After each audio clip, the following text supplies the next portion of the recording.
திமுக ஆட்சி என்பது விளம்பர மாடல் ஆட்சி, விடியலில்லா வெற்று ஆட்சி, மக்களுக்கு எதிரான ஆட்சி, மக்களை ஏமாற்றும் ஆட்சி.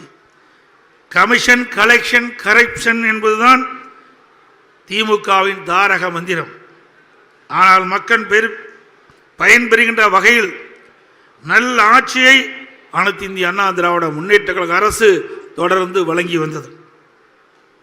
இந்திய துணைக்கண்டத்திலேயே முதன்மை மாநிலமாக தமிழகத்தை உயர்த்திய அரசு அனைத்து இந்திய அண்ணா திராவிட முன்னேற்ற கழக அரசு என்பதை இங்கே உறுதியாக நான் சொல்ல முடியும்.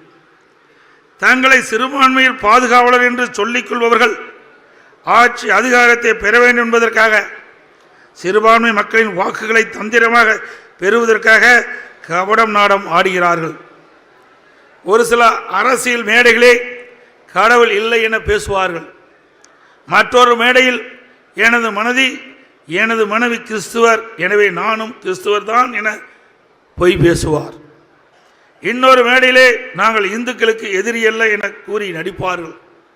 இந்த கபட வேடதாரிகள் யார் என்பதை சிறுபான்மை மக்கள் புரிந்து கொள்ள வேண்டும்.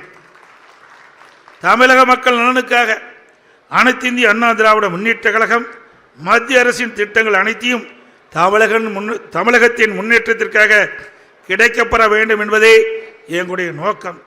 அனைத்து இந்திய அண்ணா திராவிட முன்னேற்ற கழகம் ஆட்சி காலத்தின் போது தமிழ்நாட்டில் சிறுபான்மை சமூக மக்களுக்கு எந்த ஒரு அச்சுறுத்தலும் இருந்ததில்லை. அம்மாவின் அரசு ஆட்சியில் இருந்தவரை சட்ட ஒழுங்கு திரைப்பட பாதுகாக்கப்பட்டதில் தமிழ்நாட்டில் ஜாதி இன மத மோதல்கள் நடைபெறவில்லை.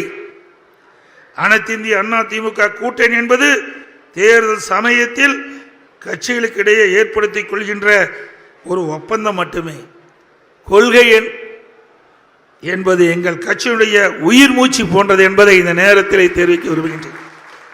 எனக்கு முன்னாலே பேசியவர்கள் கூட மரியாதைக்குரிய முனிவர் கே மேசக் ராஜா அவர்கள் குறிப்பிட்டார்கள். ஒவ்வொரு கட்சியும் தேர்தல் வருகின்ற பொழுது அந்த தேர்தலில் வெற்றி பெற வேண்டும் என்ற அடிப்படையில் தான் கூட்டணி வைப்பார்கள். அந்த அடிப்படையில் தான் அனைத்து இந்திய அண்ணா திராவிட முன்னேற்ற கழகமும் கூட்டணி வைக்கப்பட்டிருக்கின்றது.